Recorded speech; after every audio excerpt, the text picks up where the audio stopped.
Hi, welcome to EQD Research Global Insights for Tuesday, March 2nd. Usually I discuss 2 or 3 volatility or equity derivative related topics, but today I'm going to focus on one thing, the nearly completed Warren Buffett put trade.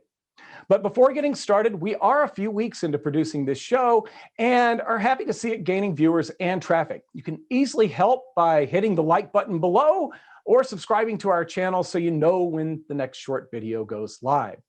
Now on to the Warren Buffett put trade.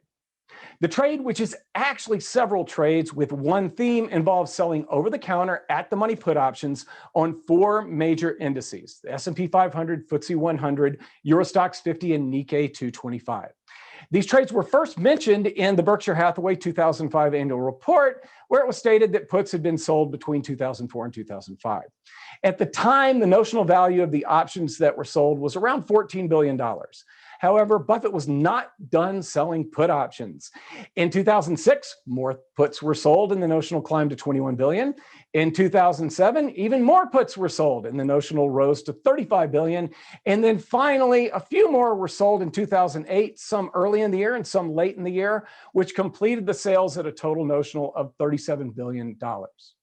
Now, at the time, the expiration dates were set between September 2019 and January 2028, but the terms were renegotiated at one point, and the expirations now fall between June 2018 and April 2025. The net income from selling these options was $4.7 billion. Now, there are things we know and things we don't know about these short put positions. Again, we know the original notional value was $37 billion and that $4.7 billion was received in premiums. We also know that the 4 indexes that the trade were based on. Finally, we know that when put options were sold on foreign indexes, it actually was done in foreign currency and not US dollars. So sometimes the math doesn't fully add up when we're tracking these positions. What we don't know, how much notional value is attributed to each index, what strike prices are for each index, and if the positions are open on all 4 indexes. Now, to get an idea of what's been working and hasn't worked so far, I created this chart. It adjusts the S&P 500, FTSE 100, Eurostoxx 50, and Nikkei 225 to start at 100 on the last day of 2003. As noted, all the trades were executed between 2004 and 2008. Now notice that both the Eurostoxx 50 and FTSE 100 are lower than some of the price levels from the period where these puts were sold. Also, as of the end of 2020, Buffett notes that the intrinsic value for open option positions is around $727 million. So I think we can safely assume that the in-the-money puts are associated with the Eurostoxx 50 and the FTSE 100, or maybe even both. Something else we do know is how this trade is done profit and loss-wise. Using the various financial filings from Berkshire Hathaway, we created a profit and loss chart starting from the end of 2008. Note the unrealized loss for this trade during the Great Financial Crisis was almost $6 billion. Over time, the profit for this trade has drifted higher, eventually hitting break even in 2013.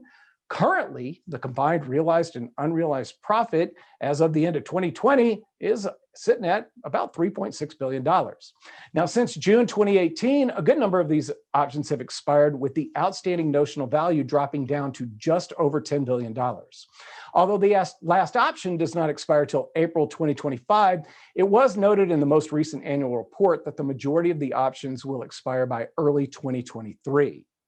Finally, Berkshire Hathaway has to value these options based on a Black-Scholes model, and they periodically adjust their volatility input. We have that data going back to 2012, and this final chart shows the implied volatility assumptions used to determine the options fair values at the end of each quarter. At the end of 2020, this figure was reduced to 19% from a high of 25% mid-year last year.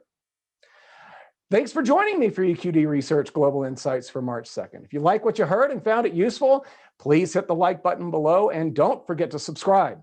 We also welcome comments and are open to suggestions on how to make this program more useful and informative. And finally, if you have questions, do not hesitate to use my email address as well, rhodes@eqderivatives.com.